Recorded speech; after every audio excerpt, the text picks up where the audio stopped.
game of basketball has taken us places we can never imagine. From winning 4 EuroLeague titles, playing 6 years in 5 countries, and making connections with people from all around the world. We have stories that can last a lifetime. I like it. Now it's time to tell yours. When I met Michael Jordan for the first time, and still to this day, if I see him, he's glowing. It just came down to, like I said, looking myself in the mirror like, brother, do you want to play ball or not? I've never been in an environment like EuroLeague. Because, living over here in Europe, bro, Kyle, we kings over this jump, bro. Right. Denver Nuggets. Appreciate y'all having us on here. Yes, sir. Big time. This is really dope. This is Hoop Tales. Today, on our very first episode, we have a very special guest, a EuroLeague champion, an ACB champion, Spanish Cup winner, FIBA International Cup champion, and the list goes on. My guy, Real Madrid power forward, Trey Thompkins. Trey, what's up, my guy? What up, bro? What's good, man? I'm glad to be here. I appreciate y'all boys. Definitely, man. We appreciate you. You take the time. First of all, man, everybody knows now that you were the first player to come out, publicly to come out that you had the COVID-19. So, talk about how you are now. How's everything going now with your situation, and then we'll kind of circle back and talk about the timeline about when how everything kind of occurred for you. Right. Well, as of now, bro, I feel like I'm back 100. It didn't take me long, honestly. It was when it first happened. I got like a small fever, like in the middle of the day, and I was falling asleep. I had a little fever when I went to sleep. I woke up, I had a little fever, so I told my fiance, telling her I was feeling bad, everything, all the regular symptoms of a fever and all that. So then I called our team doctor, and he told me to stay at the crib. So for the next couple of days, I stayed at the house, and then they had one of the people from our team hospital come to the house. They did a test. They tested me and they tested my daughter. And the next day, the test came back I think they said it had to be like 16 hours or something like that. So it was the next morning when we woke up. I had a text from our team doctor, and he was like, "You tested positive for it. Your daughter tested negative." So for me, from that point on, it really felt like just a common cold. I had a cough, and my throat was a little scratchy, but it wasn't no more than that. After that, it was just really getting my energy back and getting back to 100. So it only took me about like 4 or 5 days, which I'm thankful for. I was happy, man. God, man, that's a blessing right there, man. So they talk about everybody that's come in contact or had the coronavirus. Quarantining is the main thing. These 14 days. So how was that process? Being with your fiance and with your daughter, did you have to isolate yourself from them, or how was that? Nah. So the thing about it was, I asked him, and he said, since they've already been with me and been around me over the time, ain't no reason for me to just isolate myself from them, since we all in the same house anyway. Mm-hmm. And that 14 days was, it was crazy because, it just got released, and I was just getting messages from everybody. You know how that anytime some news come up about you, everybody want to know what's going on. Everybody want to hear how you doing and stuff. And they tested me again, and to make sure that it was out, and it tested negative, and my fiance and my daughter, they good. Everybody's straight now. So then it just became a waiting game like everybody else now at this point. Talk about the situation in Madrid, because you're still in Spain, and talk about you guys deciding to stay there. I think some guys have went back home, but you chose to stay there. Just talk about that, and talk about what you think is going to happen as far as will we be playing basketball this summer at all. So for me, it's a loaded question because of the fact that my fiance is pregnant with our son, and he should be here in July. So that had a lot to do with it too for us to stay here. But another reason was, I mean, we really, like you said, we really don't know what's going on. We really don't know whether we're gonna play again. We really don't know what teams want to do. And I mean, from Real, they said that they wanted all of us to stay over here, which I mean is cool because of the fact that back home it's going crazy. You know, folks ain't necessarily taking the right precautions, and I just it's somewhat like playing with fire. But you know, for her, it's a little bit more because she's pregnant, and I ain't trying to play. That's not something to play with. That ain't Not at all. So, and another thing is that we got our insurances through the team. So out here, the birthing process is easier out here. She knew my daughter was born here, so she got the same doctor as the first time. So it's a lot of different factors for me. I mean, and if I could be home, I would. I love home more than anybody, but you know, it's just too much going on right now. And as far as the team goes, and basketball, I personally don't see it happening, man, from a personal standpoint, just because it's impossible to ensure everybody's safety, man. And it's no matter where you go, no matter what you do, you got to test. I mean, if they talking about isolating us in one place, that means you got to test the people cooking the food. That means you got to people working the hotel every day. That means you got to test. You know what I'm saying? It's the process is. It's way too much going on for them to be considering doing this. It just seemed crazy to me, bro. Yeah, I feel the same way. I feel like it's the basketball and all that should be secondary right now. Like that shouldn't even be like in the conversation. Like it should be like this is a global pandemic. Like this is serious. And one thing that put it in perspective for me with Spain is like ACB is trying to play with every bone in their body, but it. Like how we talking about playing basketball and kids can't even go outside or kids can't go to school. Yeah. What's the, you know what I'm saying? What's the meaning? What's the priorities here? What's the real? What's really going on? Like tell it. You know what I'm saying? Yeah, like we can't even like they. I feel like, you know, people are more worried about the financial aspect, but like it's like for us, what it is, man. It's like it's the basic fundamentals. Like you got like, and even like you going further than that, you got like there's guys that haven't left their apartments or left their cribs for almost like a month and a half. So like, how you expect guys to just come out like not doing anything to you know be able to be ready and play basketball at a high level within a 2-week period, 3-week period. So I'm lucky. I'm one of the lucky ones. I got a balcony here in Spain, so I can come out. I can sit on my balcony. I can work out on my balcony. It's some dudes on my team that got dogs that ain't got balcony. Like what they doing with their dog? What they doing with you know what I'm saying? It's a crazy thing, man. It put everything in perspective, though. It let you know what these folks, how these folks feel. Yeah, real. That's real. All right, I guess let's jump into your early days, man. Growing up here in Georgia, from Lithonia, right? Yeah, Lithonia. So just talk about what it was like growing up in Lithonia, man. And man, first fell in love with the game. I mean, anybody that know Atlanta is a tough city. And taking it further, the basketball world, man, you can go back as far as you want to think as far as basketball is concerned. It's a hell of a city to come up out of, and competition is thick every year. And Lithonia, I mean, as small as it is on the east side, it ain't no different. For me, I had three pros on my middle school team. Me, Al-Farouk Aminu, and Marshawn Brooks all went to the same middle school. That's crazy. So for us, it was daily. Like we all playing against each other every day, and behind you know what I'm saying, in the trenches behind the house.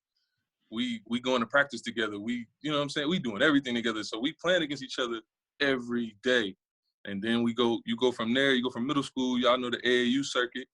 Take that. Well, I was a Celtic. Al-Farouk played with the Stars, and came up like that. Chris Singleton was on my on my AAU team too. God. Derek Favors was on my AAU team. We had, I mean, just coming up in Atlanta, it was like basketball heaven for us, man. We loved it. Decided to I went from I left my town on the east side, and I got a scholarship to private school, a school called Wesleyan. It's on the north side of the city. Went there for my freshman, sophomore, and then transferred my junior year to Oak Hill. Mm-hmm. Played junior year, won national championship there, and then left and went back home for my senior year, back to my private school. We won state there. And after that, decided to go to Georgia. Stayed home, went to University of Georgia, stayed there for 3 years, came out, got drafted 37 to the Clippers. Was there 2 years. I had a nasty knee injury, and it pretty much I had a microfracture, so it took me 9 months. So I just sat out that whole next year. I got released from the team after my surgery, and then that's when I took that whole next year off to rehab and get back right, and then that's when I ended up in Nizhny. Mm-hmm. And then went from there, played that 1 year in Nizhny, and then came here to Real. Been here since, man. So we gotta go back though. We gotta talk about you playing at Oak Hill, man. Y'all was the #1 squad in the nation. You had Brandon Johnson, Nolan Smith. Just talk about that whole experience. That's probably besides AAU, your first experience of leaving the crib and being on your own. Yeah. Talk about that. Yeah, that was the best. That was probably the best year of my life as far as basketball goes. Because I mean, y'all know Oak Hill is basketball. That's a basketball factory. Yeah, and it's pretty much in the middle of nowhere. Like the closest store or the closest McDonald's is like 30 miles away, man. So the only thing we did was play ball, and I give credit to Nolan, Brandon, Alex Legion, Julian Vaughn. All my other teammates, all they wanted to do was hoop, and I think that's what made us so tight knit and got us to the point where we were so good that we didn't want to do. It wasn't really nothing else to do but hoop, like, and that's all we really wanted to do. And we spent so much time together, man. On the road, we had a sleeper bus because we was playing games and. Everywhere, bro. We was all over the country. We was barely on campus. See, I wasn't even flying the games. Y'all was just straight like on the bus, just going across country. The only flights we took was we played a game in Cali. We played a game, and we played the Les Schwab tournament in Portland. Yeah. And those are the only flights. But other than that, we was playing Marshall County Hoop Fest in Kentucky. Drove there. We drove to Ohio. We drove Texas. We was everywhere, bro. Just it was dope, man. That was a hell of an experience. I'll talk about you finished your high school career and you say you love home, but talk about the other schools recruiting you and ultimately why did you decide to stay home at the University of Georgia? At first, when I was up on the hill, I was taking a lot of visits to Kentucky and North Carolina. When I first started to like really pay attention and think about where I wanted to go, my first thought was North Carolina. Yeah. I met with Roy Williams a lot. That was the team, the Hansbrough, Danny Green, Ty Lawson, that team. Yeah. They was there. Brandon Wright. And we just shoot up there and shoot right back to campus. We was there every other week. So I got real fond of Carolina. And then that summer, right before I committed, I changed my mind and I had been down in Gainesville, Florida a whole bunch. And I was thinking like, yo, I'm about to commit to Florida like next week, pretty much. Like whenever the time was, during that time, I was like, all right, well, I done took 3 visits down here. I might as well just go ahead and commit because me and Coach Donovan was like this. And at the time, they had Coach Preston. He was there, and me and him was tight. And Billy Donovan and my dad. I'm originally from New York, and my pops and Billy Donovan used to play in the parks together back in the day in New York. So that was even more of a reason for me to just go down there and just and be right under him. And then one weekend, man, I had a conversation with my mom's, and she was just like it would be dope if I could just drive to your games and come back home and be able to go to work the next day. Y'all, the relationship with your moms. For me, that was enough right there. That was a game changer right there. We want my mom. Yeah. Mom wants, mom gets. Exactly. So that did it for me. And Athens was a great place, man. For me, it was far enough for me to be my own man, but it was close enough.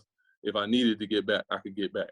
I just want to go back real quick. So, like you said, you spent your junior year at Oak Hill, but decided to come back home. Was that because your mom wanted to see you play, or that's only reason? Because moms wanted to see me play some more, bro. That was it. And I was missing them, bro. I missed home. I missed all my homies. I missed everybody. And I don't necessarily think I was ready at that time to be so far away. But the fact that we were so good and won a national championship, it kind of helped me forget about the fact that I was so far from home. Yeah. But once the season ended, that's when it set in, and I was just like, oh nah, it's I don't know about this yet. Like. That's crazy. That's crazy. At such a young age, you was able to like make that mature decision. Like a lot of guys, like they would be like, they wouldn't even like kind of take that into factor. And for you, it was like, you know, like that. This was important to me. Like moms is important to me. Homes is important to me. So like that's yeah, man. We close knit, man. I know. I'm sure y'all understand that. It was fun. You know what I'm saying? It was an experience for me to like the thing with the Hill that people don't understand is like.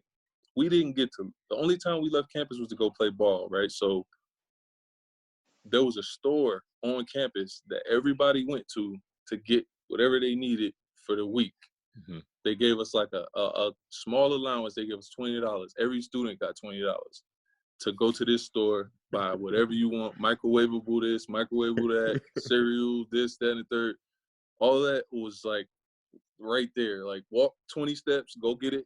Walk 20 steps back to the room. Right. So I got the experience, and it was enough for me at that time. And I bet real rap like that $20 probably felt like $1 million at that time. Like man, look, I was trying to find my best way to save it. Next week I could have 30. Then the next week I could have 50. I already know. So going into your freshman year at Georgia, you had a pretty stacked freshman class. You, Travis Leslie, Dustin Wayne. Just talk about that transition. You know, being a freshman on a big campus. You know, you think of it as a football school first. So how was that transition for you? It was good for us because we had a lot of hype coming in.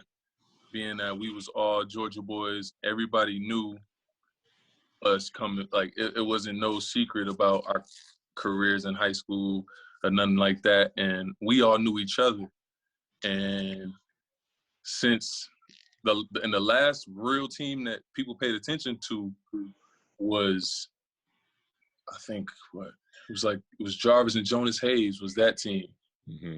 They was nice, and that was really the last team that like had any kind of recognition until the year before us coming. They won the SEC tournament, and it was like, okay, cool. So we're gonna have these dudes that know how to compete, and we'll be able to come in as freshmen, take our lumps, whatever we got to do, learn, and then we can pick it up right there. So for us, man, we were still kids. We was still learning. We was still trying to figure out the ropes and learning how to really time manage and all the things, all the things that go into becoming your own man. And we loved it, man, because we leaned on each other a lot. We had fun, and we just wanted to be good. We just wanted to be as good as they thought we could be, if not better. And I think we did a good job at least for that year of at least getting started to becoming something good. That's what's up. You were one of 17 players selected with the U19 to represent the USA. And I mean, we looking down, your team was stacked, man. You had Gordon Hayward, Seth Curry, Shelvin Mack, Darius Miller, Ashton Gibbs, Tyson Taylor, Arnett Moultrie, and Clay. Clay Thompson, and you guys were in New Zealand. So talk about that whole entire process and playing with, those talented guys and everything. You also led the team in scoring. Yeah.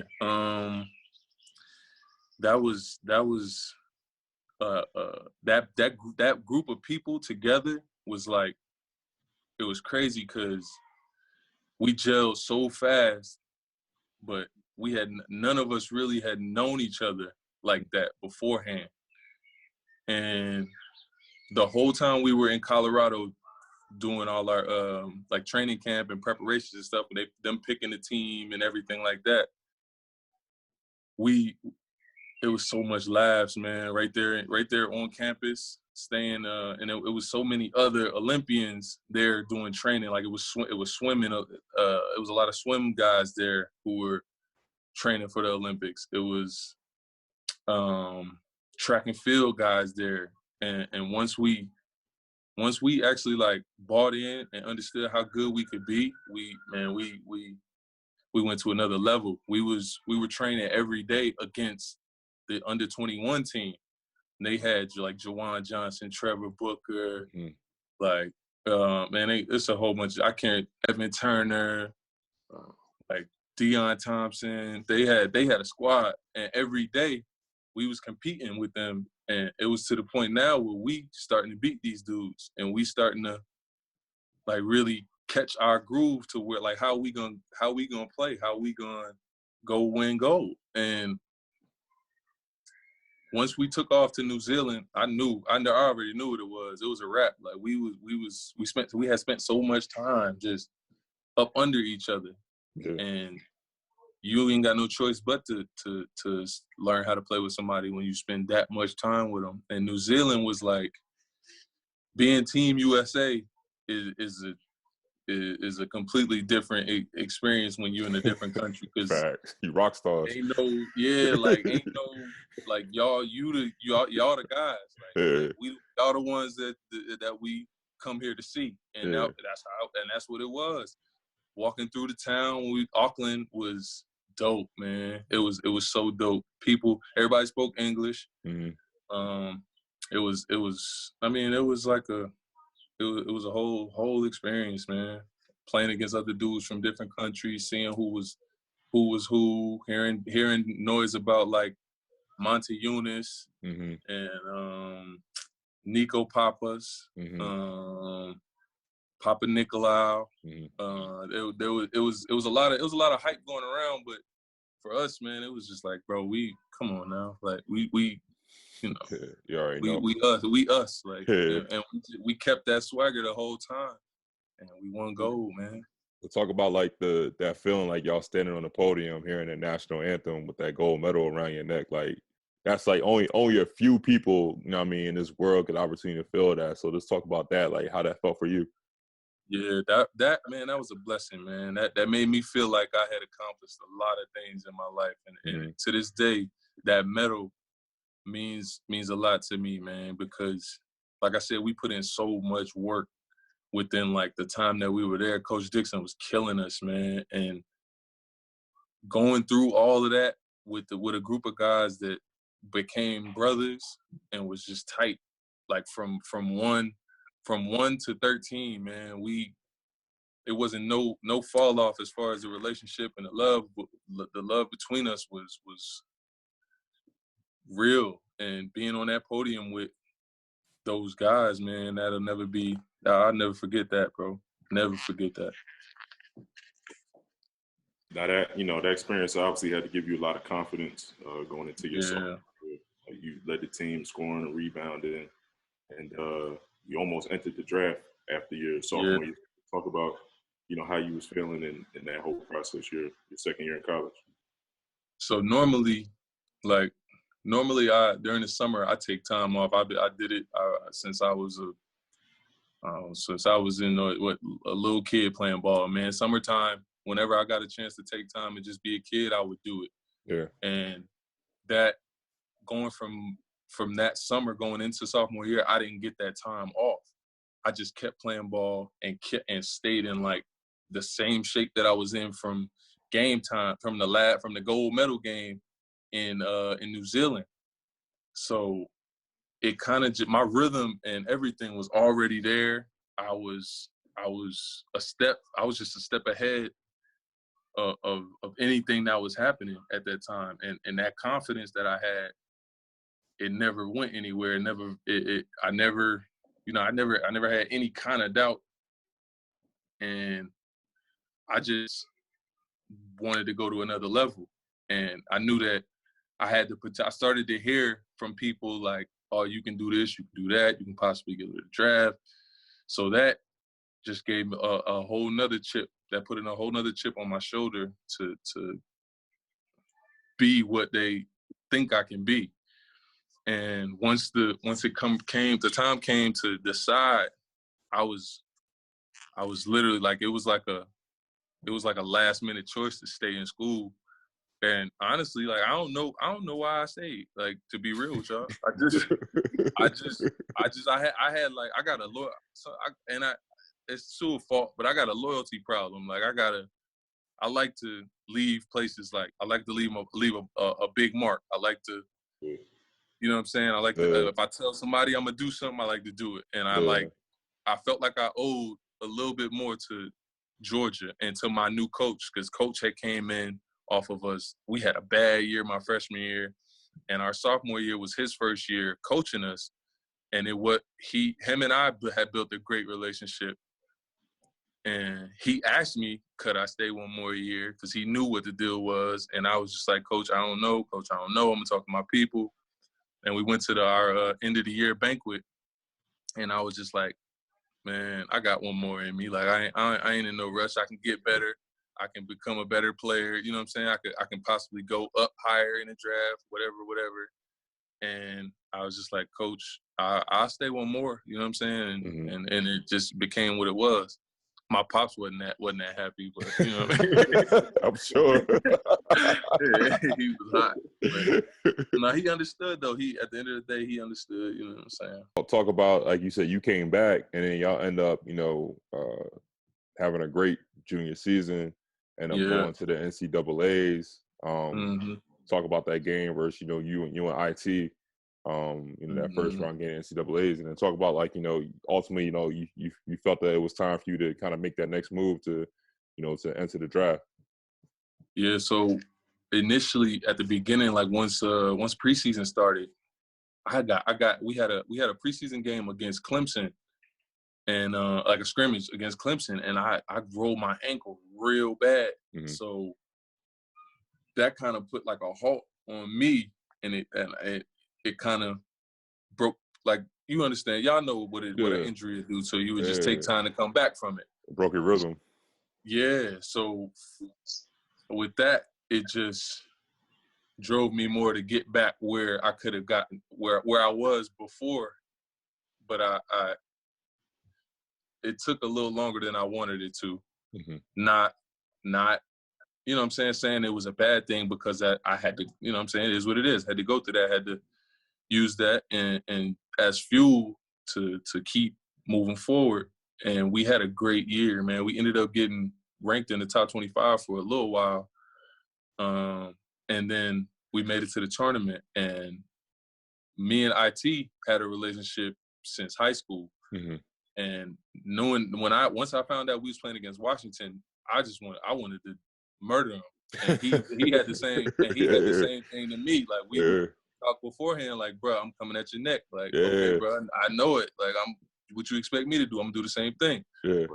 So for me and him, like, it was almost a personal battle rather than, you know what I'm saying, anything. And when we lost that game, when we was up the whole time, man, and then IT just got loose and went nuts, and we lost, man. And I was just like, yeah, it's time to go ahead and move on, because in my mind, I remember the injury I had at the beginning of the season. I'm like, bro, I can't play with it no more. It ain't no more room for error. So it was time to move on. Well, definitely. What was that whole, you make that jump to the NBA? What was that whole draft experience like, and your whole NBA combine, and what team did you work out for? That was dope, man. Going to Chicago, meeting with every team, doing all the workouts against everybody, all the draft picks, everybody expecting to be this, expecting to be that, proving who you are, what you can do for a team. I ended up working out for 12 teams, and it was dope going to every city, man, seeing all the practice facilities, sitting down, having real conversations with GMs, and it being the first time that instead of it just being rumors of interest and stuff like that, it became real at that point. And I just vowed to myself, I'm going to do everything I can to put myself in the best position that I can be in to do whatever it takes, you know what I'm saying? And that was, for me, it was like, I made it, you know what I mean? That it was that feeling like all this, everything that I've done so far was to get here and was to be able to do this. And it paid off. So I ended up going to a great city, a great team. And my experience in LA was crazy because when I got drafted, our team was completely different than what it ended up being. Yeah. And my role and my expectation to play changed like immediately, and it was out of my hands. When I got drafted, the core to the team was like Eric Bledsoe, Mo Williams, Eric Gordon, Al Farouk, Chris Kaman, who else is, and a couple more people, and Bobby Simmons. Like, so we were doing like a team event, and Blake and DJ were like, man, I forget them, Blake and DJ, but Blake and DJ came up to me like, yo, we just made a trade, like, and that's when they made the Chris Paul trade. That changed everything. So yeah, completely changed everything. I went from like expecting to come in and play right behind Blake to being like the third or fourth four-man. Like, it wasn't even just the third or fourth big. Like, I was the third or fourth power forward. So they brought in Reggie Evans, Kenyon Martin, Chris, who else, man? A couple more people. And then I had Vinny Del Negro when I got drafted. Yeah. And at first, my meetings with him was always like, kid, we know what you can do. We're surprised you dropped to 37s. When we saw you, like, we knew we had to blah, blah, blah, all that stuff. And then it went from that to, like, rookies don't get to play. Like, that. So, like, that was for me the first experience of, like, all right, this is the business and this is the pros and this is, like, sometimes it ain't up to you. Yeah. So that took my whole rookie year from, like, excitement to being on the court to working my ass off every day in the weight room before the game, staying late, working out on weekends when, you know what I'm saying, nobody in the gym. On days off, it's me and Travis in the gym, ain't nobody else in the gym. It completely changed what my year was going to be. And that next year, I was prepared to be what they wanted me to be, and I just had a terrible injury, man. Talk about you mentioned Travis a little bit, but both y'all was drafted, you know, y'all played together. Yeah. I mean, Travis is your teammate from Georgia. People don't know. Mm-hmm. Y'all was drafted together. And then talk about, you know, going through that experience in LA with him, like, you know, having somebody, you know, that you had spent the past 3 years with. Talk about y'all going through that experience together. And then let's talk about, like, you know, obviously, you know, you didn't play as much, but let's talk about that Lob City, being on that ride, that feeling, like, you know, being in LA during that time, during Lob City. Yeah. Me and Travis, like, from day one in college, as soon as we got on campus our freshman year, we had the same classes. We lived in the same room. It was like me and him just clicked immediately. And it wasn't hard because, like, we grew up on the same side of town too. So, like, he went to public school on the east side. He went to Columbia. Mm-hmm. But if I wouldn't have went to private school, I would have went to Stevenson, and we probably would have played against each other. Probably would have all that stuff. And he played with the Georgia Stars, so I knew him, he knew me, but we didn't really we didn't know each other. So once we got on campus, like it just gelled. And every day, man, me and him both we had conversations with each other about like what we should do, when we should go out, do you think it's time, da-da-da. So after we lost that game against Washington, I knew I was going. I didn't care. And he was like, yo, like, I might as well go too. Like, So for us getting drafted together, we had no idea until it actually happened. And it was just like, oh, it's lit. Like, we in LA too. Yeah, y'all, we ain't got to really go into detail about that. So my crib, I had got my crib, like his. We were in the same, like in the same cul-de-sac in Marina, like literally, like my crib was walking like 20, 30 steps from his crib. I mean, we did everything together, bro. Like from like everything, and having him made it so much easier, man, to just adjust and like have somebody to bounce ideas and emotions and everything off of without it being judged, without you not being sure if this person is really with you or anything like that.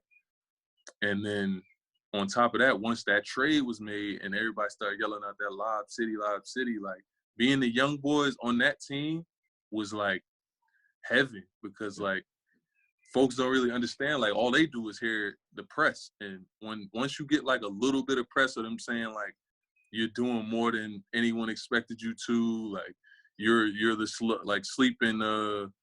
Once this kid gets a chance, he's gonna go crazy. Like the media, once the media start doing that, it creates a buzz. That Lob City being in that, like it wasn't because y'all know the Clippers you wouldn't even think about the Clippers before that. You know what I'm saying? So then that's when they started talking about the town is changing. And the Lakers wasn't that good no more. It was just like, man, we was soaking up everything. Every little, I was like this with wherever Blake went, I went. Wherever DJ went, I went. So like I was soaking up all that. The whole city knew me. So it was dope, man. It was dope. It was dope, bro. I know you definitely got to have some stories, man. Obviously being in LA. Yeah. First, who was your vet, and do you have any rookie stories you wanna share? My vets who I really attached to was Deandre Jordan, because he wasn't much old. He was like a year older than me. Mm-hmm. So me and him just clicked immediately. DJ took care of me like no other, man. That was big on me. Blake is one of the hardest working people I ever came across, man. Like I would be like sometimes I would try to get to the gym before everybody, and he was already in there in a full sweat, man. And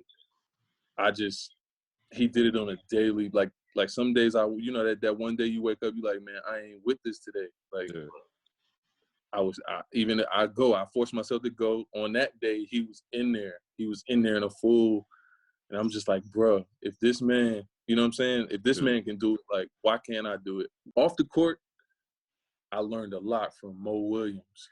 Mo Williams, one of the realest people I've ever been around. Good, bad, ugly. Like Mo gonna keep it funky with you. He gonna keep it real no matter what. Whether you want to hear it or not. Yeah. He gonna give it to you raw. Jamal. My second year was when they brought in Jamal Crawford.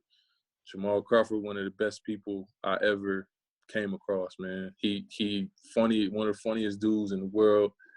Chauncey Billups, man, he took care of me on the road. He made sure I always had a couple dollars in my pocket.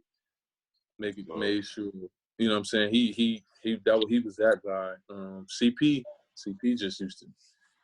He had like to this day, I got a Louis Vuitton toiletry bag, and it was his. Mm-hmm. And they used to play cards on the plane. Blu-ray? Bro, you already know, bro.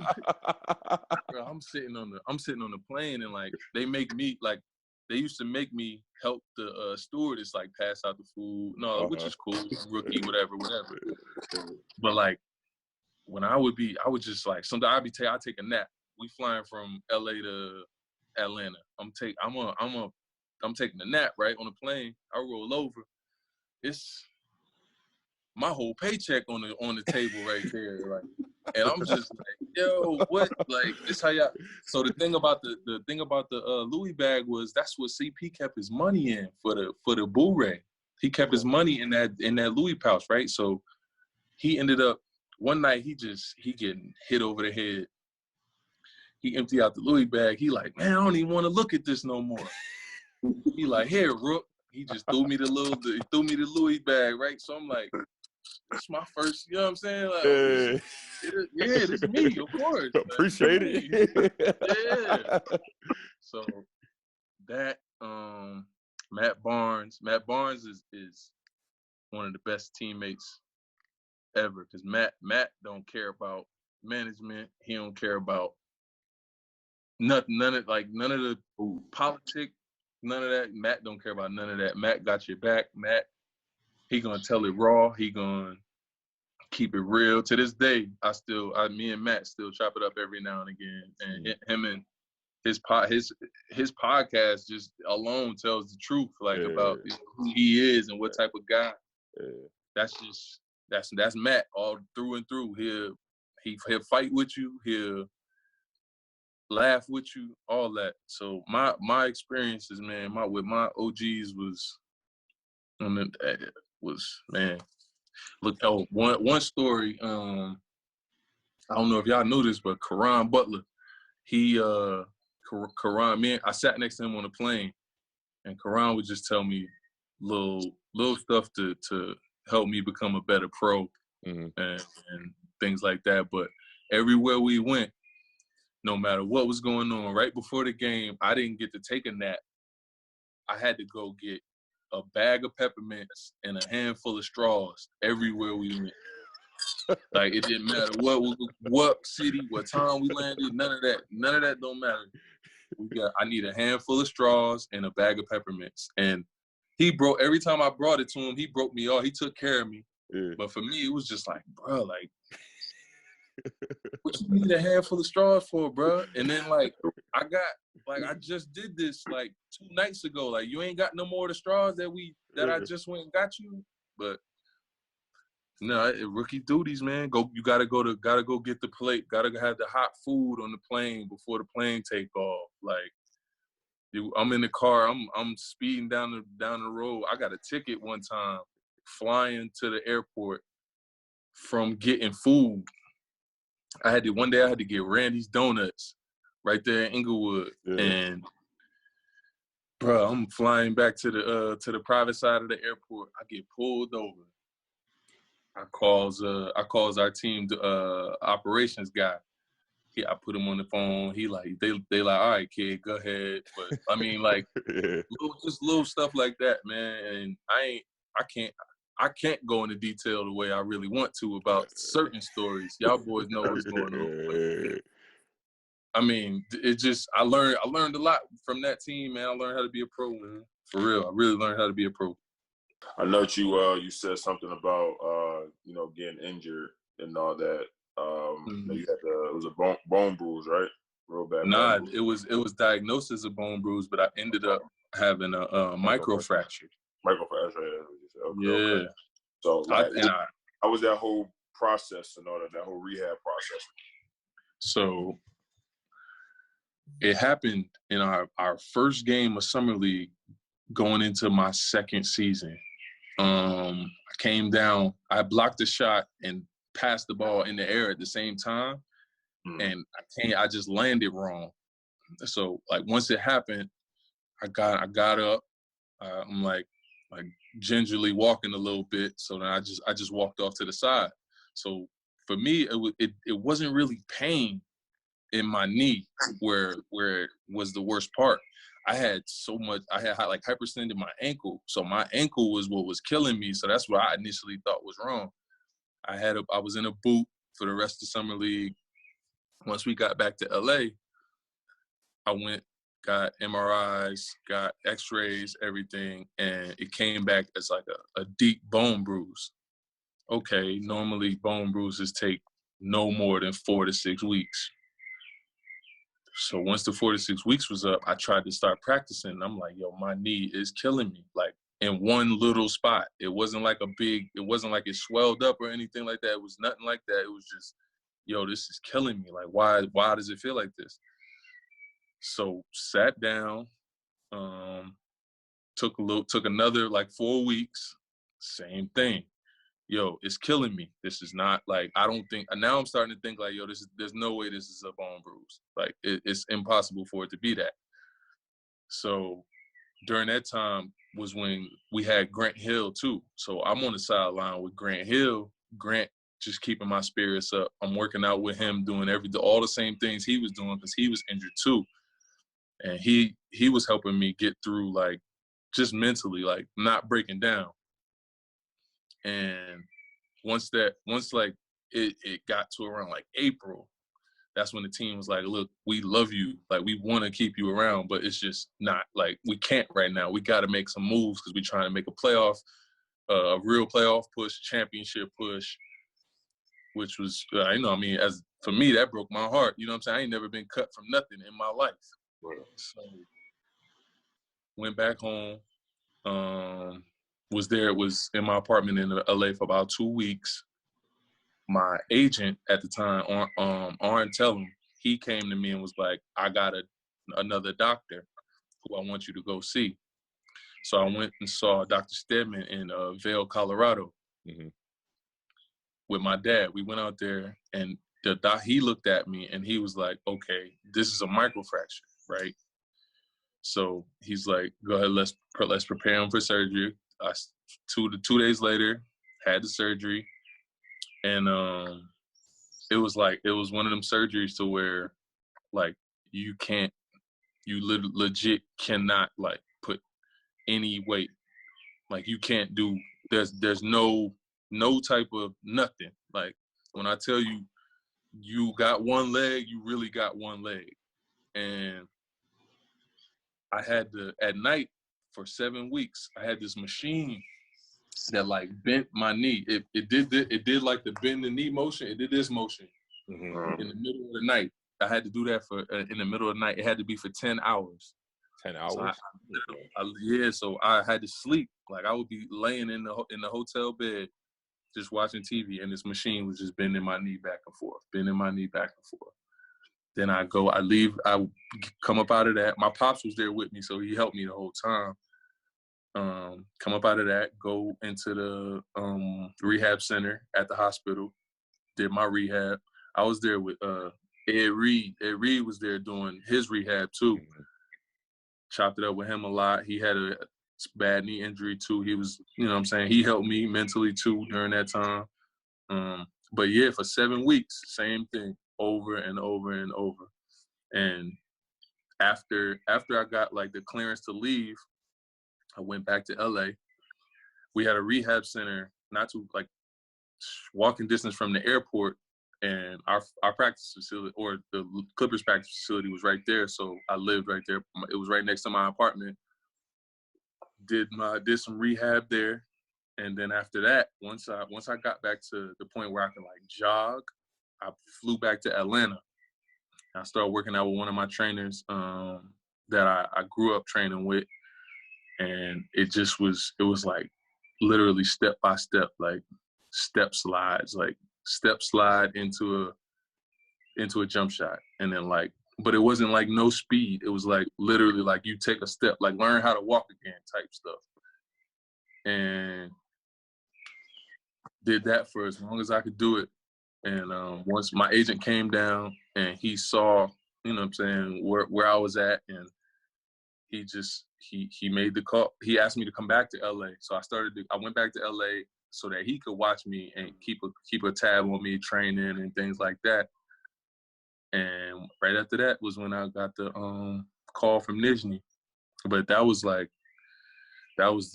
most, like, I had to look myself in the mirror during that time, man. Like, do I really want to, like, do I really, I had thoughts like, do I really want to keep playing ball? Like, For real, like just like, bro, this was because Kenyon Martin had the same injury, and once he found out like what was going on, and once we talked, like he like, yo, you gotta listen to everything they saying, because if you don't do it right, it ain't gonna, you're not gonna ever be the same, or you're not gonna be able to run, you're not gonna be able to nothing. So I always took heed to what he said, and it was hard, man. That was like a wake up call for me, like I really love this game. You know what I'm saying? Like I really love playing ball. You talked about recovering from the injury, and then you got the call to go to Nizhny Novgorod. What was that thought process going through your head? Like, what made you decide, like, listen, I'm gonna go overseas and hoop? And then what did you know about Nizhny Novgorod before you got there? Man, this was the time when the U.S. was trying to help Ukraine, and like Russia wasn't messing with the U.S. neither. Yeah. So like everybody, people that don't really know nothing, they just, what you doing? What you talking about? You finna go where? So I had all the horror stories coming from them. Then only thing I had ever known from Russia was Moscow or St. Petersburg. Yeah. So they yell out the name of this team. I'm like,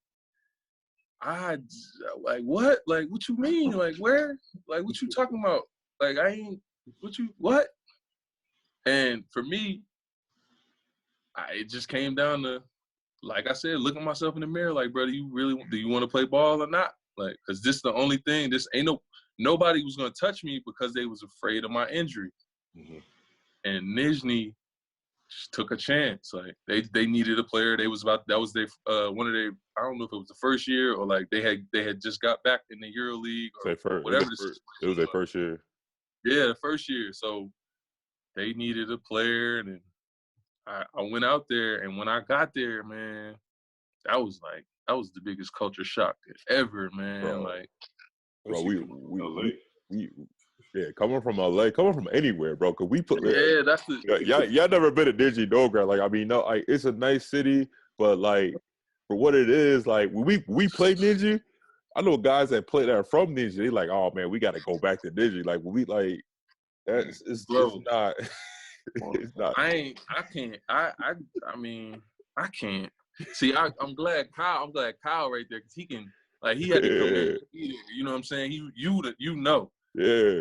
Bro, imagine like after the game with Seska, right? Like after the game, you get on the plane, you going back to Moscow. Like I'm getting in the car and I'm driving down the street, bro. Like, yo, that was different, man. I got stories, man. I got stories from there, man. That spot, yo, that is like, that was tough, G. But now I know, like, I can make it anywhere in this world. I know that much. Yeah, thanks. I mean, y'all had a team too. Like y'all surprised a lot of people. You, Terrence Kinsley. It was me, TK, Taylor Rochester, Art Parahowski. Yeah. Simeon Antonov. Yeah, my guy Simeon. Yeah, we had Dmitry Krostov. We was all right, bro. That was fun because we just hooped. Like, cause nobody, like you said, nobody expected nothing from us, bro. Like, we just hooped. Like, if we lost, it was like, all right, like, who we played next? Like, yeah. And when we won games, it was like, okay, we can win games. Yeah. You know what I'm saying? Like, we ain't got to just be out here accepting nothing. Like, we can win games. And by the end of that year, when we finally got put out of EuroLeague, we was one game away. If we had beat Efes in Turkey, we would have made it to top 8. Yeah. And like, it was so much fun, man. That year was so much fun as far as basketball. And we, like, again, we was close. Me, TK, and Taylor, we got so close, man. We just, in Nizhny, it ain't too much going on. So we had a couple restaurants that we would go to, and we would just spend time with each other, man. It's just hard to explain though, man, because you gotta experience it to know. You know what I mean? Yeah. It's one of them places like it's hard to put in words. Like if you never seen it, you never been there, and you never experienced it, then you gonna think whatever I tell you is an exaggeration. Exactly. Like, okay, boom, I'm gonna give y'all 2 stories, right? One day we waking up, because every time we had a trip to take, we would fly from Nizhny. Like, say we played on a Thursday, we would leave Nizhny on Tuesday, fly to Moscow, sleep in Moscow that Tuesday night, wake up Wednesday and fly to whatever city we was playing in. Because wherever we went, we had to go to Moscow. So one day, like 5 a.m, we on a team bus and we on the way to the Nizhny airport, right? Driver slam on the brakes, slam hard, boom. Not wake, like everybody jump like out their seat, like we like, yo, what's going on? Bro? So we walk to the front of the bus. It's a dude in the snow, like his feet was in the snow. No, his feet was in the street, but his head was in the snow. And like he was face down, like face down. It was snowing like crazy. He was face planted down in the snow with a fifth of vodka right next to him, the bottle empty next to him, and the driver almost ran dude over. So that's what made him slam the brake. He couldn't see nothing. So we just it put like, yo, like these folks crazy. Like they don't, like they ain't, but they ain't, what, then again, I thought about it, like what else they got to do? Like they ain't doing nothing else. Like, and what's another story? I'm driving to practice one day. In Nizhny, it's 4 bridges that go from one side of the city to the other side of the city, right? So during the time, it was snowing real hard, right? So I'm leaving my crib. I get to one of the bridges that I would take to practice, and it's traffic, but it's cars like pulled over on the sides on the highway, and people in front of me like they all like getting through traffic like this. So once I get up to like figure out why it's so much traffic, folks is pulling their cars over and parking them right there on the highway and just getting out, walking wherever they was like trying to go to. And it's like, bro, y'all, like, this is really what's going on out here. Like, it's not a movie. I'm not watching. Like, this is right here in front of me. This is happening, bro. It was cars like on train, like people would just be driving up onto train tracks, like in the snow and getting stuck, like. And it's just like, yo, like, what's going, like, where am I right now, bro? Like, talk about the transition. So after, that 1 year at Disney, you signed with historic club Real Madrid. So talk about how that went down and that process. You guys beat Madrid in Nizhny, right? No, we got close. We was this close. Yeah, that's what I remember. We lost by 4. We ended up losing by 4. Yeah, I remember everybody. I think either we played them before you or after you, and I remember watching like everybody was like surprised. It was like, yeah, bro, we had figured it out, man. We knew like if it was gonna happen, it had to be between that group of guys and let's just go. Like whatever happened, gonna happen. So let's just go, and we just hooped that whole year. But I knew before the season was over in Nizhny, I knew I was going to Real. Because my agent just called me. He's like, look, man, like the whole time me and him was on the phone, like we make jokes about this, that, because he knew I was in a tough situation, but I was making the best of it, which was good. And he called me around like February, and I was gonna leave Nizhny and go to Panathinaikos, but he was like, stay. Just wait it out. And then middle of March, he called me and was like, all right, look, we already got a deal. We can't release it yet, but you're going to Madrid next year. So I'm like, cool. I was all right with that. Whatever happens here, I'm good. I'm set. So the process started then. Went back home, and I just started to that's when it released when I was at home. Started training, getting right, doing all summer workouts and this and that. And when I got to Madrid, I just realized that like it wasn't gonna be nothing like what I had just experienced. Like, from like living to like how they operate, how the club operate, like everything. Nothing was, you know what I'm saying? And it was just a breath of fresh air, man, to get back in a position where it was professional, like from top to bottom.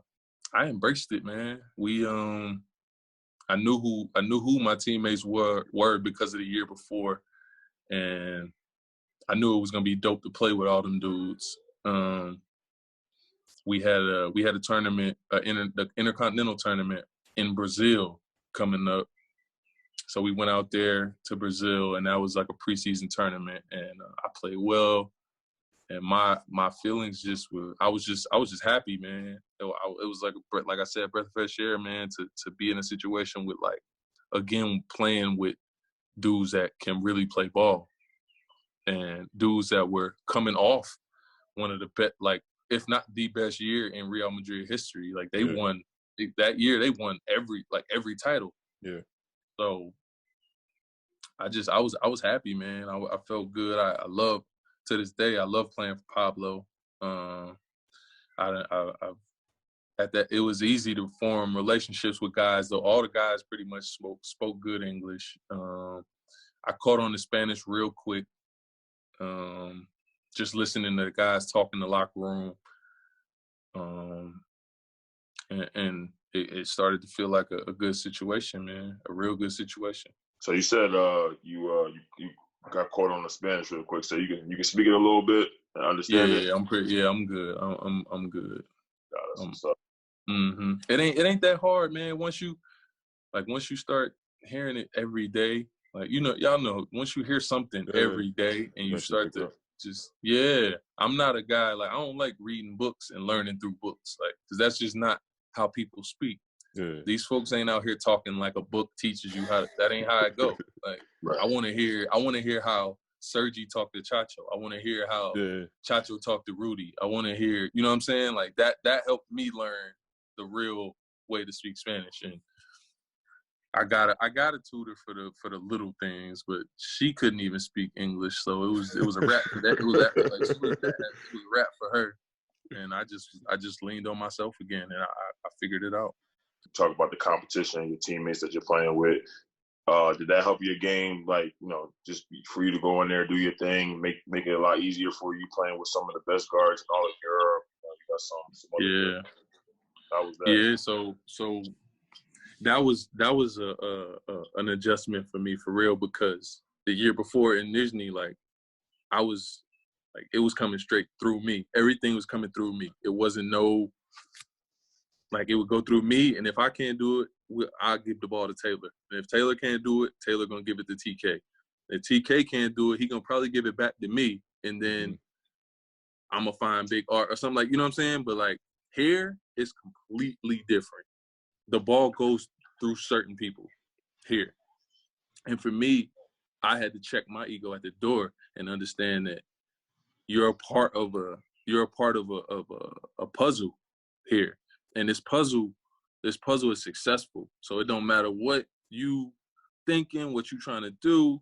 You got to learn how to catch and shoot. You got to learn how to one dribble shoot. You got to learn how to make your move quick in the post. You got to rebound, run. That's it.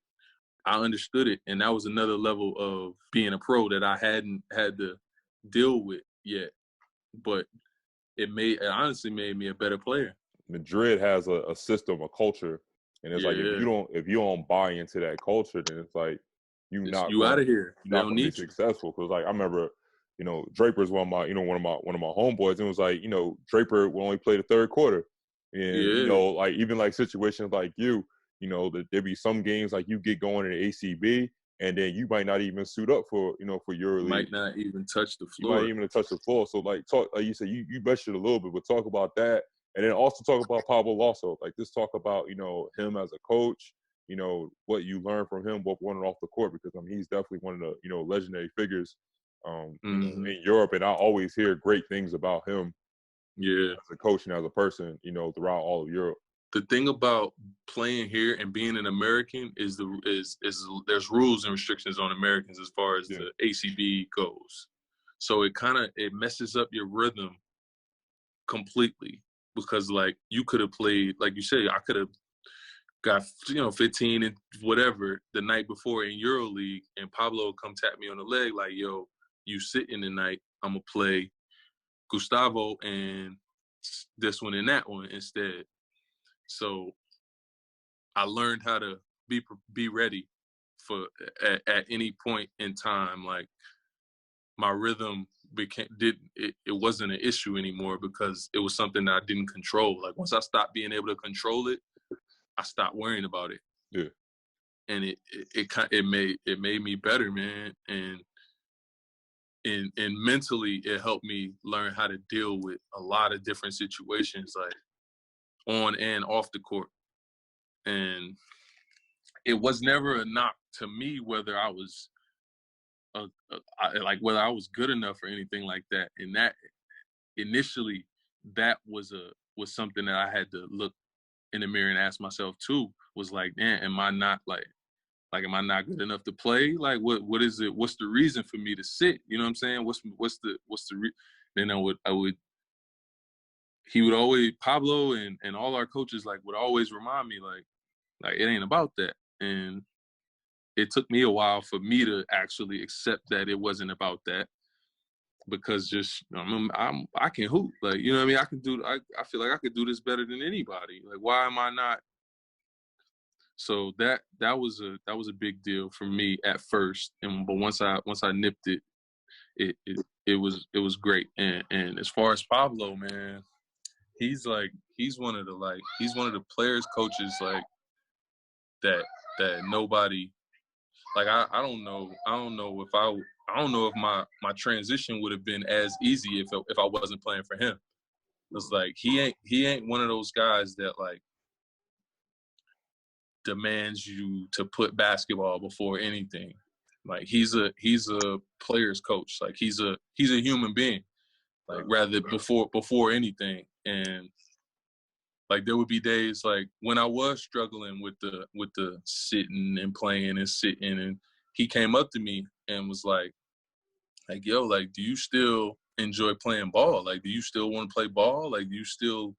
And I kept it real. Like, man, I'm struggling with this. Like, I don't understand why, why this, why that? Like, why is this how they operate, this and that? And he just brought me back to earth. Like, reminded me of who I am, why I signed here, why they wanted me, why I'm of value to the team. And from that day forward, I saw him different, and I wanted to play. He's one of those dudes, you want to play hard for, because he, no matter what, he understands. 'Cause he was a player too. There was days when he, you know what I'm saying? He would say how I don't want it. Sometimes I don't want to be here right now. You know what I'm saying? I want to go be with my family. I want to go, but this is our obligation, and we got to show respect to the game. And he's really approachable. He understands the game. He's a guard. He was a guard, so he sees the game differently than I see it, which helped me with this system, because I would listen to him and he would be seeing things that I wouldn't be seeing because of the position I'm playing. And he would explain to me what Sergi sees, or what Chacho would see, or nowadays what Facu sees, or what makes it easier for me to be successful, or where I should be on the floor, because this is where he's looking for you to be, or this is where he's really good at what he knows how to do. So your first season with Madrid, y'all ended up losing to Fener in the playoffs. Smacked. Made some moves in the off season. I think that next year was the first year that the format changed, kind of like an NBA style. Yeah. Yep. Y'all finished first in the league. So let's talk about that transition and y'all motivation coming back that year. Well, all the motivation was the fact that we got swept by Fener in the playoffs. We knew we was better than that, because, and that gave us fuel to beat Barcelona in the ACB championship. So Barcelona had a good team that year. Yeah. And, it was like embarrassing for us because like we knew we was better than that, man. We shouldn't have got. We might not have won just because that Fender team was rolling, but we ain't. Come on, that's like we was ashamed of ourselves at that time. So we took that feeling into the ACB final, and then it carried over into the next year, and we got closer. That was my second year, so everybody was familiar with me. They knew where I would be, what I was good at, what I wasn't doing, what I was doing, and it kind of just like it clicked, and we felt like we had a real good shot at winning it, and that's just how we played. We took it like we just took it one day at a time, got better every day, held each other accountable, and came out regular season champs, and it was dope. Talk about the rise of, you know, you seen Luka. We can't, you know, without mentioning, you know, so you seen Luka from the beginning, to, you know, talk about his rise, and then talk about, you know, I talked to Othello, and I talked to Anthony, and they was talking about like they seen it from the beginning. They was like, you know, Luka came in and you know what I mean, he was talking trash to everybody. Like it didn't matter. So, you know, talk about like you seeing the behind the scenes stuff, and have you been surprised about his success so far? Zero surprise, man. Me, him, and Jeff Taylor, we talk every day. Like the three of us, we got so close, man, so close, and just like I was with him for the ages of him going from being a kid to being able to go to clubs, being able to have a drink with us out in public, being able to, you know what I'm saying, do everything that everybody's doing, rather than him having to go from practice to the residency and sleep with his old junior team teammates and stuff like that. Like, so initially he was always what he is now, but he wasn't as like confident just because he was young. He hadn't grown into his body yet. He hadn't played enough and had enough experience to feel what it feels to be a point guard at the top of Europe, at the top of ACB. Once the second year of him being around came, he was bigger. His, you know what I'm saying? He was taller. His arms was bigger. His legs was stronger. He had another level of swag with him that like you couldn't really teach it. Like if you born with it, you born with it. Yeah. And he was born with it. I could see it like I come from the East, bro. We talk trash. I'm bumping you. I'm talking, you know what I'm saying? Yeah. All that, all day, every day. So the first time that I knew that he was ready was like, we was playing 3-on-3 in practice one time, and I'm killing him. I'm going nuts. Like I'm going back. Like I'm playing like back in the park. Like you know what I mean? And I'm talking crazy, right? So as I'm like hitting him and bumping him and doing this, all he's doing is like, all right, come on, let's go. Like, all right, you got that one, let's go. Like, what's up? Like, and then when he get the ball, he giving me everything he got. Boom, boom, boom, boom, boom, boom. Take that. Now what you got for that? Like, you know what I mean? Little slick, like all the little slick shit.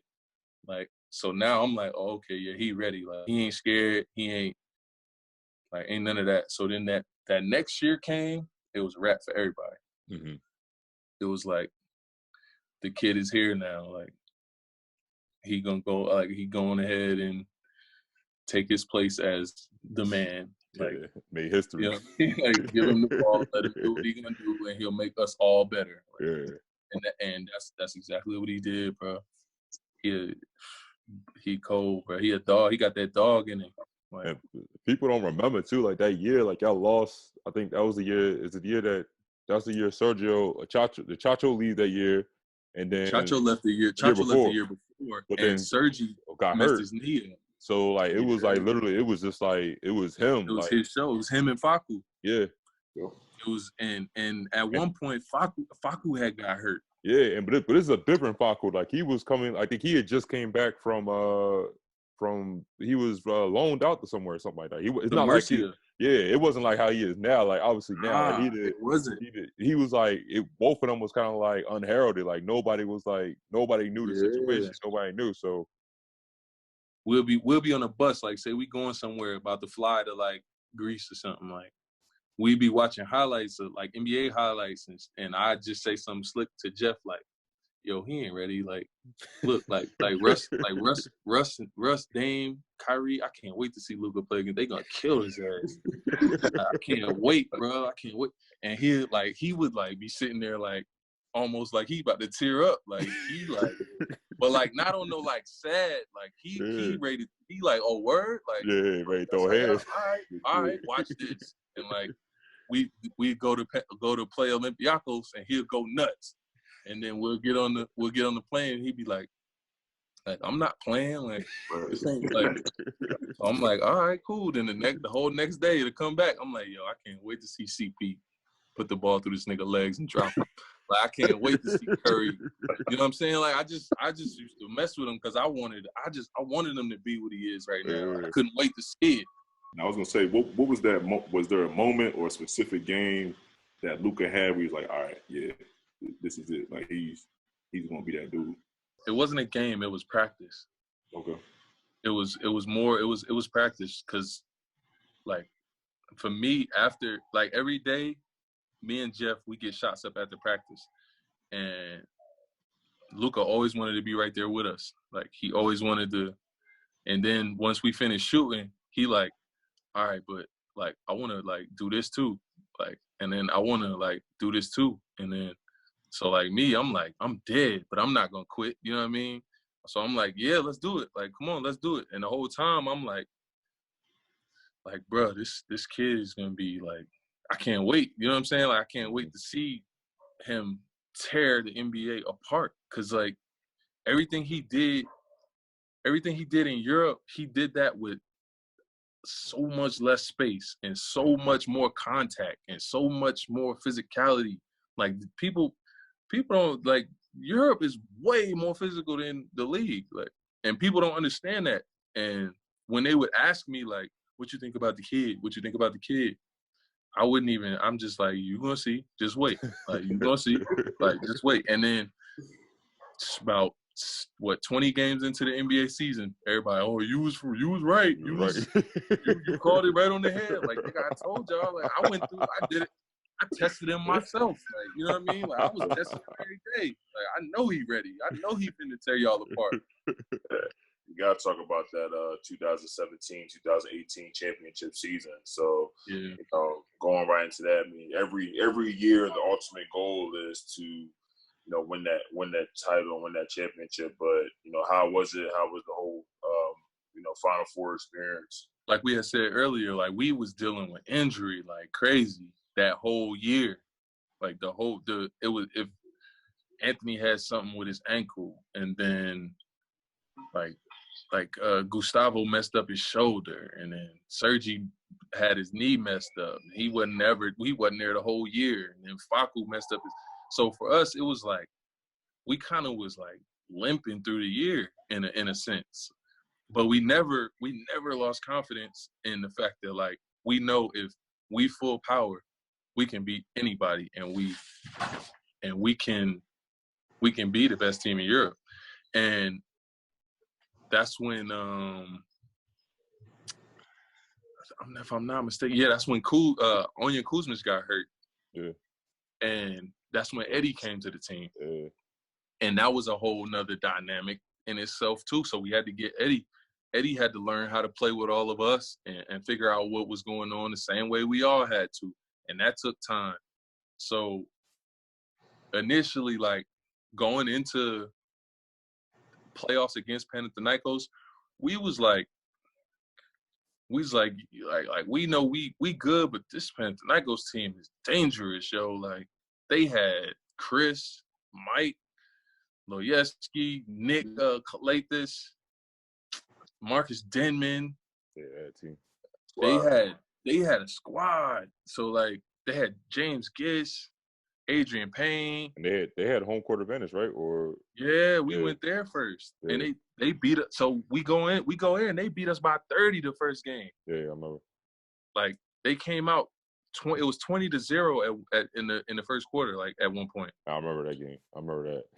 So that was like a video game. It was like, you play video game versus like no disrespect to y'all, but it was like everything like could happen for y'all. And it was just like boom, boom, boom, hey, boom. No disrespect taken, my boy. Like and you saying it felt like a video game for you. Imagine being in there and that happening, bro. It was so loud in it. Like we sitting on the bench right next to each other. I can't hear what Jeff's saying to me right next to me. So after that, after we had got smashed, we get back to the hotel. Pablo take us straight in the meeting room, and we watched the whole game on film. We watched the entire game, play by play, bro. Like stop, like from tip off, like they scored, he stopped it and said, "Now," and talked for 10 minutes about that one play. Let it go down. He let it go to us on offense. He said something slick. We went back on defense. They scored again. He stopped it. Went in on that. Said something slick like that. It took us like we ain't go to sleep till like. So after that, after the meeting, we go upstairs and we meet in Felipe room, and we like, yo, come on, bro. Like that was like, come on, bro. Like we ain't. Like, what is we doing here? Like, is this really what we got going on? Like, we got a chance to do something special, man. Let's, like, stop playing. Like, so then the next game, we came out and we beat them. And then we came back home and we took care of business. And that right there was like, yo, we battle tested. Like, that gave you a lot of confidence. It ain't nothing no team can do that we not prepared for. We already seen it. And we already went through it at our worst. Yeah. Facu was hurt. Sergi had just came back. Eddie came in and we had figured it out. So like we was like that it went from 1 to 2. Like and we just took off, bro.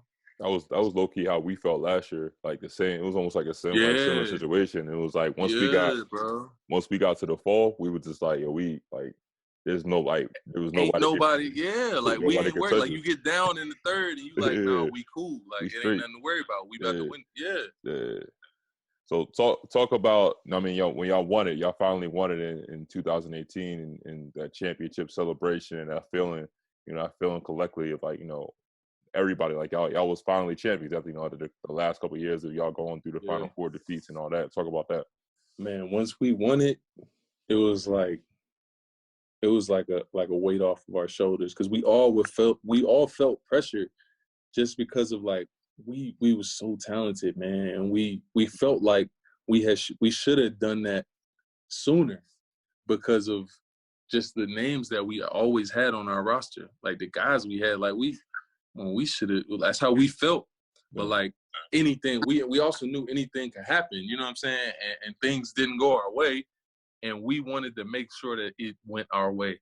And once we did it, it was like everybody took a deep breath, bro, and was just like, finally, bro, like we got it. Like, and it took all of us like to another level. All the guys that we all been together, we finally like felt the same. Everybody felt the same. Like me and Jeff felt like we was a part of the group now. Because all of those guys had won one in 2015. Together, and now we felt like okay, we one of the guys. Now we can really be accepted, and like the city was going crazy. The city was going crazy, man. Talk about the city going crazy. It was like less than a week away. The football club when the championship. So how was things rocking at that time? Because you got that club. At that time, that's when I was going through things with my mom. My mom passed. Yeah, God rest her soul, man. Yeah, man, appreciate it. I at the beginning of the year, I had left for almost a month and was at home with her, and just. I wasn't sure if I wanted to even come back because she wasn't doing well. But when I got back home, when me, my fiance, and my daughter got back, she started doing better. And that feeling of like her getting better, it came over me like, hold up, like maybe I should, you know what I'm saying? And I got a call from the team, and they were on the road. It was in Zalgiris, and that's when Anthony got hurt. Anthony, Goose, and Kuz all got hurt. So the team was like, look, man, like you gotta come back. We need you to come back. And in my mind, I'm like, yo, I'm not thinking about this basketball right now. I don't care. So it took moms being like, yo, go stop playing, like go get on the plane, go handle your business. Like that ain't how we operate. So I went back and finished the year out. But it was like right after we won it, and we took a tour of the city to celebrate, like show the city the trophy and everything like that. On the bus, right? Yeah. So I got a call from my pops and was like, yo, she passed. So like I missed the whole like celebration with the soccer team and everything. Like they brought the whole team out onto the soccer field with the soccer team, and they, held up both trophies, took mad pictures and everything like that. I was at the crib when that was happening, but like still, I was a part of it. So I felt it. I was happy. And then after a while, like after the funeral and everything like that, I came back to Madrid and finished the season, and we won ACB. So that made me feel good. Like I knew my mom's, like I felt her, you know what I'm saying? I felt her through that whole process, through that Final Four in Serbia. I felt her. And then when we won the ACB, I felt her. Like it was real for me. Before we kind of wrap everything up, you got to talk to the people about, number one, about El Clasico. First, the basketball version. Talk about, the importance of El Clasico and what El Clasico is in Spain. And then also, now, I mean, you've been Real Madrid. Talk about your relationship with some of the football players there. And and then also, like you said, I know the football team and the basketball team is, kind of close. Talk about, now you're a football fan. So talk about, going to the games and stuff like that. Like I love to play ball. I ain't never really been one to get into the whole rivalry thing. Like we hate you, I hate it. I ain't never been that guy. But like it settled in once. Like when I first landed in Madrid, our team guy picked me up, and he was showing me the city. He was taking me to get all my like my testing, my physical, and all that stuff done.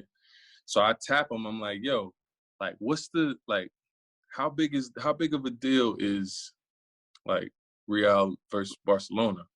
And I'm coming from the University of Georgia, and we hate the University of Florida. Yeah. Like with a passion, like on some like for real, like we'll fight. I'll fight about this.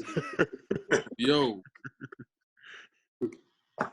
he looked at me like I tapped him. When I tapped him and said it, like I turned to the side, like he looked at me like with the straightest face, like and I'm like, oh, all right, like. All right, bro, you ain't gotta say nothing. So it was cool for me. Like I never got into it, never.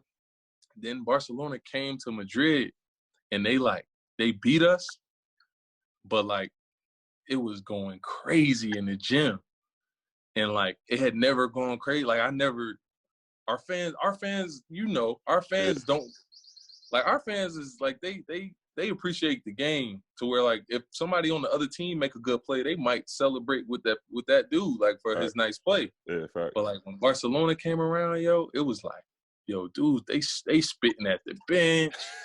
They like it's mayhem. So it put it in perspective for me, and I was like, all right, cool. Like then after they beat us, I felt they shouldn't have beat us, and it just kicked it in. It kicked it in for me. Like, okay, now I don't like Barcelona.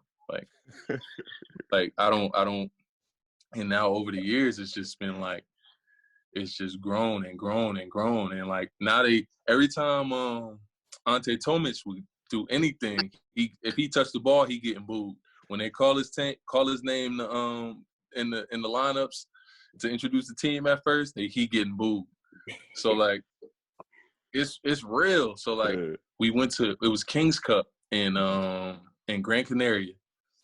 They beat us at the buzzer, and that's when like I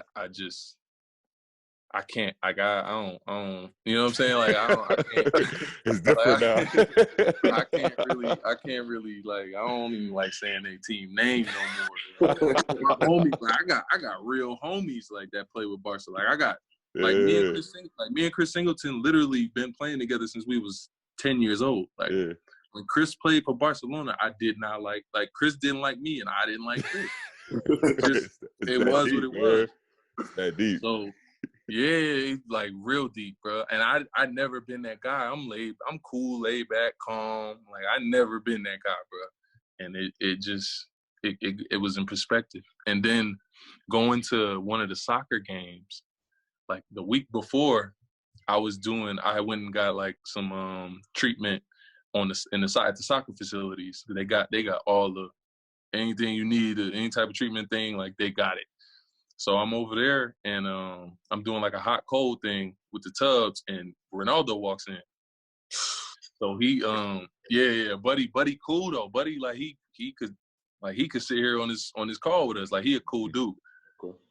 He came and he sat down with me, and we just started talking, and he started explaining to me how much it meant to him when he played in the game, and just like he put it in perspective of like think about a basketball game to where like we got like what some I don't know how many thousand in our gym, like with white shirts on, doing the chants and everything like that. Now imagine like that with like how many ever thousand, I don't even know how many people can fit in Bernabeu, but like it just explaining like the feeling he got like as he was walking out, being arguably the best soccer player to ever play. Yeah. He walking out that tunnel, like that just meant more to him than like anything in the world. Like, and we went to the game. We got like a special spot that we sit in, like in the press box. So we watching the game from inside the press box, but like we could see all the fans, and the fans is like it's religion, bro. Like, it's you wake up, brush your teeth, and you scream out you hate Barcelona, like facts.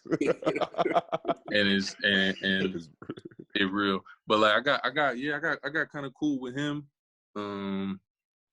Draper is a political genius, bro. Like, he cool. Draper cool with the whole world. Yeah, Draper gonna be on here next, but that's what I'm trying to tell you. Like, Draper, he knows all of them. Yeah. So he used to always get me to like open up with the soccer dudes. Right. He used to always get me to, just have conversation, try to have some kind of mutual respect or mutual understanding, and just, have conversation, bro. We all, in a sense, we all going through the same thing. And I think for him to do that for me, like it meant a lot. And I got cool with like Marcelo and Garrett Bale, Tony Cruz, and those dudes now, like we all go over there and use the sauna, and we all just sit and laugh. Like, and them dudes, they know more basketball than I expected, and they watch us. They watch us just as much as we watch them, and it's dope, man. It's dope.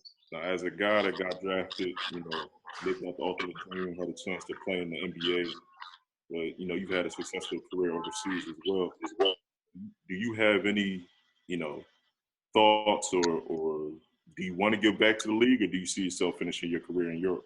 Man, I'm actually a free agent now, and it's a toss-up, man. Like, there's always talk, there's always interest, there's always like a what if, there's always possibility, and the question it'll happen until it can't happen no more, until that window is closed.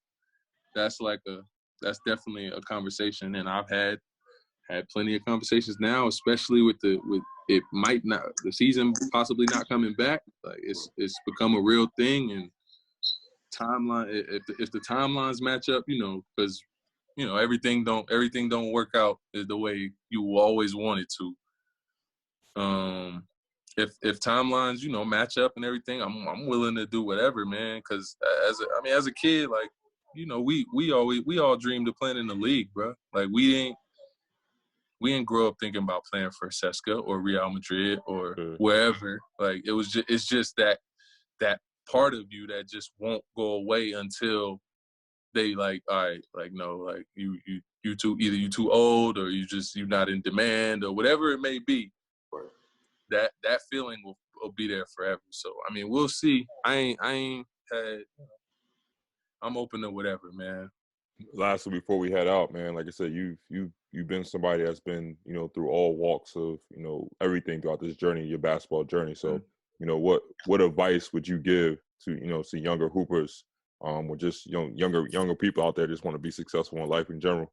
Man, whatever it is you want to do, man, hone in on your craft, man, and be prepared. Like if if you stay ready, you ain't gotta get ready. And once you make this step from amateur to professional, there's a lot of things that go into it that you would never think do, and there's a lot of things that you can't control. So for me, learning to control everything that I can control and not worrying about what I can't was the biggest thing that helped me be who I am today. Mm-hmm. And I mean, I still got, walks in life that I feel like I got to get done, and that'll always be the case. And whatever your situation is, man, just stay the course with it and bet on you. I'm big on betting on myself. I always said that since I was a kid, man. Like I know me. I don't know about the next man. I don't know what's in store, but I know when it come to me, I know me. So know yourself, man. Know put yourself in a position to do whatever you can do, and when you do, just be professional about it, man. Yeah, you open for anything. You've been trying to get you on this TBT mob for the past couple of years. Yo, you know what's crazy? What's crazy about that? You know what's crazy? I swear I put this on everything, dog. Last summer, I was this close, bro. I know.